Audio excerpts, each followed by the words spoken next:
आज हम डिस्कस करेंगे रिलेटिव एटॉमिक मास। चैप्टर हम पढ़ रहे हैं, फर्स्ट चैप्टर है 9th federal board chemistry, fundamentals of chemistry. तो उसका हम टॉपिक डिस्कस करने लगे हैं रिलेटिव एटॉमिक मास कि रिलेटिव एटॉमिक मास क्या होता है। सबसे पहले हम बात करते हैं थोड़ी सी हिस्टोरिकल कि रिलेटिव एटॉमिक मास आया कहाँ से। बट जो रिलेटिव एटॉमिक मास है ना, ये वर्ड फोकस करें रिलेटिव एटॉमिक मास, मतलब रिलेट कर रहे हैं किसी चीज़ के एटॉमिक मास को। तो याद रखिएगा, एटम बहुत छोटा होता है, उसका मास एक्सपेरिमेंटली फाइंड नहीं किया जा सकता। फिर हमने क्या किया, हमने कहा कि इतने ज़्यादा दुनिया में एटम्स हैं, तो हम ऐसा करते हैं किसी एक एटम का मास फिज़िकली मेजर करके बाकी एटम्स का मास उसके साथ रिलेट करके बता देंगे। लाइक 1961 में मास स्पेक्ट्रोमीट्री की हेल्प से हमने कार्बन 12, एक एटम है कार्बन का, कार्बन 12, उसका मास फाइंड कर लिया। और उसका जब हमने मास फाइंड किया तो हमने उसके मास को बोल दिया 12 AMU। AMU means atomic mass unit. तो कार्बन 12 का मास हमने ले लिया एज अ स्टैंडर्ड। उसके बाद हमने क्या किया, हमने हाइड्रोजन की बात की। अब जो चीज़ फिर हमने क्या किया, हर एक एटम को कार्बन 12 के एटम के साथ कंपेयर करना शुरू कर दिया। तो वो वाले एटम्स जिनका एटॉमिक मास कार्बन 12 से डबल था, तो हमें पता चल गया भाई कार्बन का तो 12 है तो उसका 24 होगा। वो वाले एटम्स जिनका कार्बन 12 से मास हाफ था, 50% था, तो हमें पता चल गया भाई कार्बन का 12 है तो इस एटम का होगा 6। इसी तरह वो वाले एटम्स जिनका कार्बन से 3 टाइम्स ज़्यादा था, तो हमें पता है भाई कार्बन का 12 है और इसका 3 टाइम्स कार्बन से ज़्यादा है तो इसका 36 होगा। तो इस तरह हमने हर एक एटम को कार्बन 12 के एटम के साथ रिलेट करके उसका मास बताया। इसको हम बोलते हैं रिलेटिव एटॉमिक मास। तो चलिए हम डेफिनेशन को डिस्कस करते हैं। The mass of an atom of an element relative to the mass of an atom of carbon 12 is called relative atomic mass। कि किसी भी एटम का वो मास जो कार्बन के 12 जो आइसोटोप है उस एटम के साथ रिलेट करके दिया जाता है, उसको हम रिलेटिव एटॉमिक मास कहते हैं।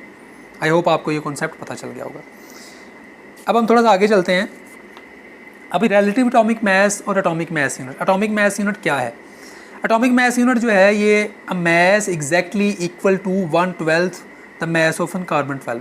जब हमने कार्बन 12 का मास किया था ना, तो उसका मास आया कार्बन 12 का जो मास आया वो है 12 AMU। और अगर हम उसको डिवाइड कर देते हैं 12 पे, मतलब कार्बन 12 का 12th पार्ट ले लेते हैं। आपके पास फॉर एग्जांपल ये कार्बन 12 है, इसको आपने 12 पोर्शन में डिवाइड कर दिया, 1 2 3 4 5 6 7 8 9 10 11 12।